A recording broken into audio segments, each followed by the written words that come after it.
Buddha was a philosopher and spiritual leader credited as the founder of Buddhism. Born Siddhartha Gautama into an aristocratic family in Lumbini, Nepal, in 566 BC, he left the comforts of his home at 29 to seek the meaning of the suffering he saw around him and to search for a life beyond life and death. After 6 years of self-mortification, he realized that the search for divinity lies not in worldly things, but in the mind. Abandoning self-mortification, he sat in mindful meditation beneath a Bodhi tree. On the full moon of May, with the rising of the morning star, Siddhartha Gautama became the Buddha, the awakened one. For the next 45 years, the Buddha wandered the plains of northeastern India, teaching the path or dharma he had realized in that moment.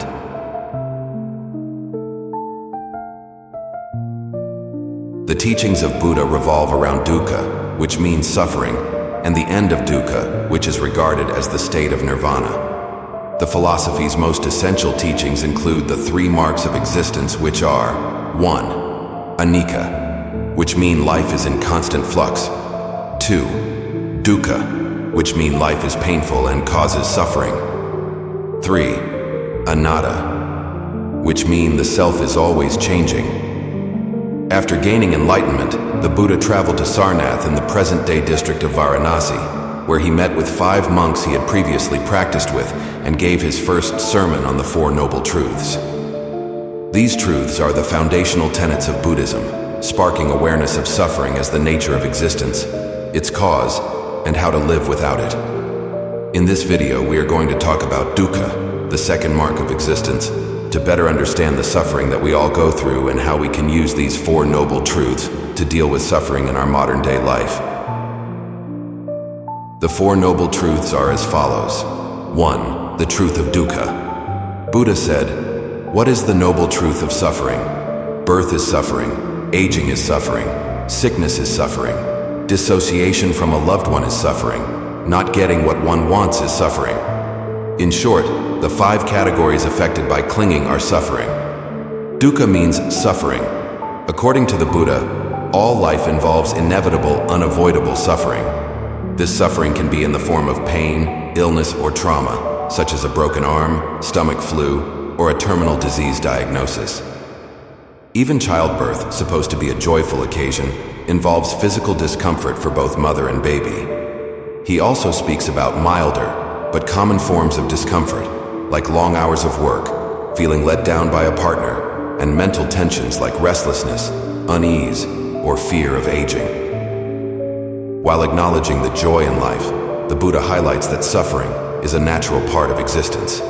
Instead of trying to avoid suffering through substances, cosmetics, or other means, we should acknowledge its presence and be at peace during difficult times, understanding that suffering is part of the natural cycle of life.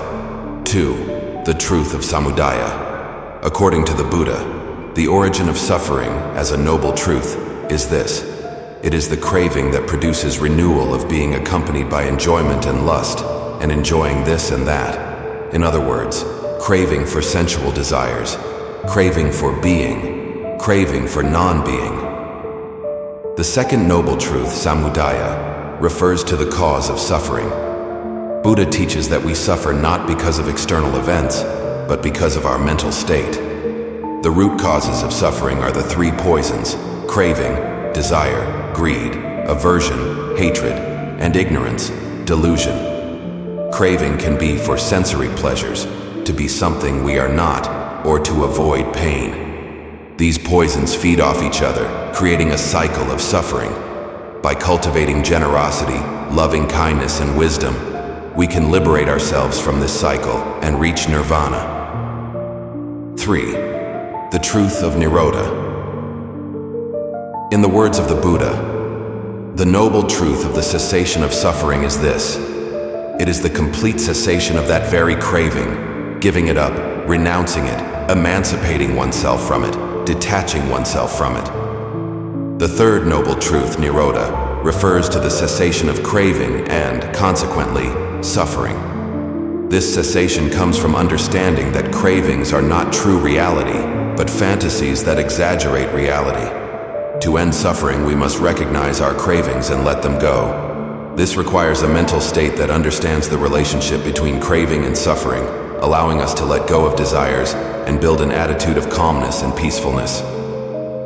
4. The truth of Magga. Buddha says, "What is the path that leads to the cessation of suffering?